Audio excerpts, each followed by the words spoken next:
Bonjour et bienvenue dans cette étude sur le livre de l'Apocalypse. Aujourd'hui, on va voir le chapitre 1, les versets 1 à 8. Et le titre que j'ai donné à cela, c'est « Révélation et autorité divine ». La première chose qu'on voit quand on regarde ces versets, la première chose qu'on voit, c'est une révélation souvent mal comprise. C'est-à-dire que le livre de l'Apocalypse suscite un grand intérêt parmi les chrétiens, mais aussi beaucoup d'interprétations divergentes et parfois erronées.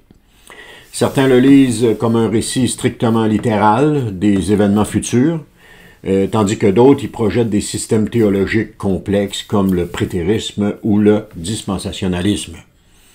Pourtant, l'Apocalypse est d'abord et avant tout une révélation spirituelle transmise en langage hautement symbolique, soit un message prophétique adressé à l'Église de tous les temps.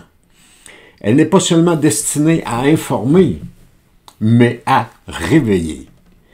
L'Apocalypse agit comme une trompette spirituelle, destinée à secouer une Église qui est parfois endormie, tiède ou distraite. Il le fait pour la ramener à la fidélité, à la sainteté et à l'adoration véritable. Dans ce premier passage, nous découvrons trois éléments essentiels. D'abord, l'origine divine du message. Ensuite, l'objectif de la révélation. Et troisièmement, l'identité glorieuse de Jésus comme roi et Seigneur souverain. En étudiant ce texte, nous éviterons les pièges des fausses doctrines et chercherons à en tirer une compréhension spirituelle fidèle à l'Écriture. Je le fais pas avec aucune prétention, je suis simplement un serviteur de Dieu et je m'efforce d'essayer de proclamer la vérité, tout simplement. Alors le premier point, c'est l'origine divine du message prophétique. Alors le livre commence ainsi, « Révélation de Jésus-Christ ». Cette révélation, Dieu l'a confiée à Jésus-Christ pour qu'il montre à ses serviteurs ce qui doit arriver bientôt. Et Jésus-Christ, en envoyant son ange, l'a fait connaître à son serviteur Jean. En tant que témoin, celui-ci a annoncé la parole de Dieu que Jésus-Christ lui a transmise par son propre témoignage. Et il a annoncé tout ce qu'il a vu. D'abord, le mot apocalypse vient du grec apocalypsis, qui signifie révélation ou dévoilement. Ce livre n'est donc pas une énigme à résoudre pour tenter de décoder des dates ou des moments, etc., mais c'est un message qui est divinement inspiré, rendu accessible à ceux qui ont des oreilles pour entendre. D'ailleurs, l'origine du message est clairement tracée. Il vient de Dieu le Père, il est transmis à Jésus-Christ, puis envoyé par un ange à Jean, et qui, à son tour, le communique aux églises. Alors, cette chaîne céleste atteste du caractère sacré et autorisé du contenu. Donc, l'expression « ce qui doit arriver bientôt » ne doit pas être comprise comme une indication temporelle stricte. Le mot grec « antakos » évoque plutôt la certitude et l'imminence prophétique dans le plan de Dieu. Mais c'est surtout le mot « certitude ». On va voir un petit peu plus loin qu'est-ce qu'il y en est avec ça quand Jésus dit qu'il revient bientôt. Le sens du mot « bientôt », c'est pas le sens dans le temps que bientôt il arrive dans le temps. C'est dans le sens de « assurément ». Il revient assurément. Et c'est ça que le mot signifie, et non pas juste bientôt, mais plus assurément. Et c'est pour ça, et ça c'est devenu clair, lorsque j'ai découvert cela, parce que les apôtres attendaient Jésus pas bientôt, ils l'attendaient assurément. De la même façon, nous attendons pas Jésus bientôt, nous l'attendons assurément. Et lorsqu'on commence à travailler sur des dates et faire des schémas pour essayer de trouver « Ah, c'est dans tant d'années que Jésus va revenir », ben on fait tout simplement fausse route parce que la parole de Dieu ne nous demande pas de faire une chose comme cela. Mais il revient assurément. Alors qu'il revienne pendant que je suis vivant ou qu'il revienne quand je serai mort, dans les deux cas, Jésus revient assurément. Et lorsqu'il revient, si je suis vivant, c'est pour me prendre avec lui, et si je suis mort, c'est pour me prendre avec lui. Il n'y a pas d'autre solution, il n'y a pas d'autre situation, il y a que celle-là. Donc, notre confiance et notre attente est dans le retour du Seigneur Jésus. Que ce soit de notre vivant ou de notre mort, Jésus va revenir assurément. Alors, l'Apocalypse aussi ne s'agit donc pas d'un calendrier des événements futurs, mais d'une vision spirituelle continue qui concerne l'histoire entière de l'Église depuis l'ascension de Jésus jusqu'à son retour. Le point 2, c'est un appel à lire, écouter et obéir. Le verset suivant affirme, et je pense que c'est l'un de mes versets préférés dans le livre de l'Apocalypse, après celui que Jésus revient, c'est « Heureux celui qui donne lecture des paroles de cette prophétie et ceux qui les entendent, et qui obéissent à ce qui est écrit dans ce livre, car le temps est proche. » 3 attitudes ici sont bénies. Lire, écouter et obéir. Il ne suffit pas de se contenter d'une lecture intellectuelle ou curieuse, ce livre demande une réponse spirituelle. Il est destiné à fortifier les croyants dans leur marche avec Dieu. Il est destiné à les encourager dans la fidélité et la persévérance. Et tout cela en leur rappelant que le Seigneur est proche. Le livre de l'Apocalypse est un livre d'encouragement pour les croyants. Le temps est proche, car les événements décrits, tribulation, persécution, appel à la repentance et à la foi, se déploient déjà depuis l'époque apostolique jusqu'à aujourd'hui. Le temps est proche. L'Apocalypse est donc un livre vivant et actuel à recevoir avec foi. Le 3e point, c'est une salutation adressée à l'Église universelle. Jean poursuit avec cette salutation et dit « Jean salue les 7 églises qui sont dans la province d'Asie. Que la grâce et la paix vous soient données de la part de celui qui est, qui était et qui vient, de la part des 7 esprits qui se tiennent devant son trône et de la part de Jésus-Christ, le témoin digne de foi, le premier-né d'entre les morts et le souverain des rois de la terre. » Les 7 églises étaient bien réelles à l'époque de Jean.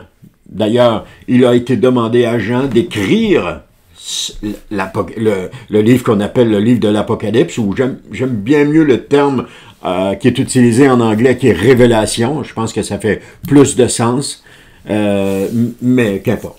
Alors, il était demandé d'écrire aux 7 églises, donc c'était des églises qui étaient bien réelles, mais au-delà de cela, le chiffre 7 a un symbole biblique de plénitude. Ça indique aussi qu'elle représente l'Église universelle dans sa totalité, parce que 7, c'est le chiffre de la perfection. Et ce qui signifie que le message s'adresse à tous les croyants de tous les temps. Il y a des gens qui ont dit, bon, mais la première église représente telle période de temps à partir de l'an 0 jusqu'à l'an 100, peut-être, je sais pas, là. Ensuite de ça, la 2e église représente l'autre période de temps. La 3e église, une autre période de temps. Finalement, la dernière église représente notre temps. Mais c'est peut-être pas tout à fait exact, parce que c'est plus que ça représente plus les différents caractères de l'Église actuelle. Aussi, Dieu est présenté comme celui qui est, qui était et qui vient. Et ça souligne sa souveraineté éternelle sur le passé, le présent et l'avenir. Il y a aussi les 7 esprits qui symbolisent quant à eux la plénitude du Saint-Esprit.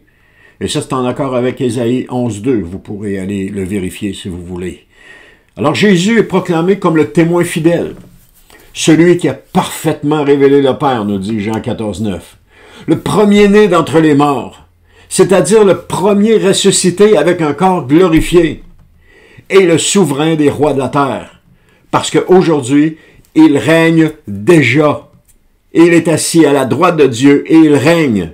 Même si son règne sera pleinement manifesté lors de son retour, il est quand même en train de régner présentement. Le 4e point, c'est Jésus-Christ, rédempteur et souverain sacrificateur. Jean poursuit avec cette déclaration exaltante. Il nous aime, il nous a délivrés de nos péchés par son sacrifice. Il a fait de nous un peuple de rois, des prêtres au service de Dieu son Père. À lui donc soit la gloire et le pouvoir pour l'éternité. Amen. Tout part de l'amour de Christ. Et c'est cet amour qui a conduit à notre rédemption par son sang. Un salut déjà accompli et non à venir. Ce salut fait de nous un royaume de prêtres, une communauté consacrée à Dieu pour le servir et proclamer son évangile. L'Église n'est pas une entité passive en attente du retour du Seigneur. Ah, le Seigneur revient bientôt, puis je vais l'attendre. Non, elle est active, appelée à régner spirituellement et à intercéder pour le monde, à l'image des sacrificateurs de l'Ancien Testament. Le 5e point, c'est une annonce glorieuse. Jésus revient.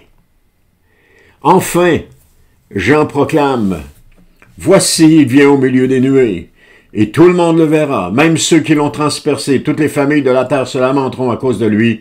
Oui, Amen. » Il dit aussi au verset 8, il dit, « Moi je suis l'alpha et l'oméga, dit le Seigneur Dieu, celui qui est, qui était et qui vient, le Tout-Puissant. » Le retour de Jésus sera visible, glorieux et universel. Il ne s'agit pas d'un enlèvement secret, mais d'une manifestation publique où tout œil le verra, y compris ceux qui l'ont rejeté. D'ailleurs, ceux qui prônent un enlèvement secret enseignent quelque chose que la Bible ne dit pas.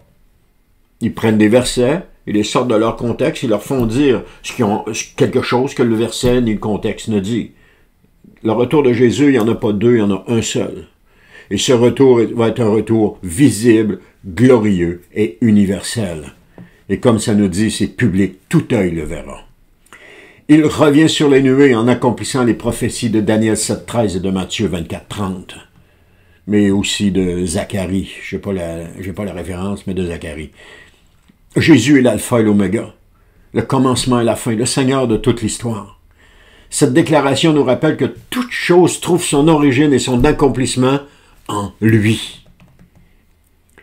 Tout converge vers Jésus.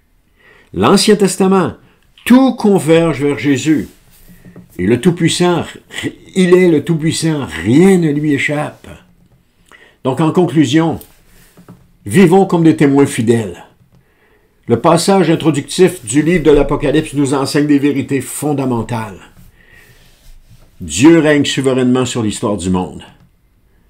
Jésus-Christ est vivant, glorieux et déjà à l'œuvre dans son Église. Le temps est proche et nous sommes appelés à vivre dans la fidélité, la sainteté et l'espérance. Donc l'Apocalypse n'est pas un livre de peur, mais de promesses et de puissance.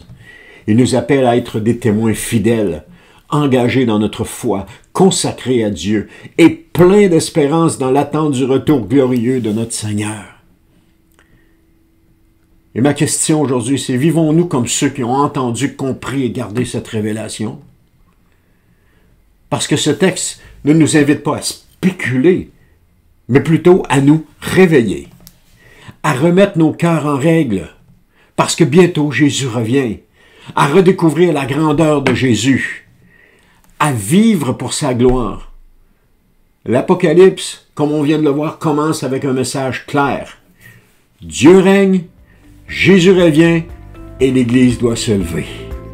Amen. Merci d'avoir été à l'écoute et on se dit à la prochaine pour la suite de cette étude sur l'Apocalypse.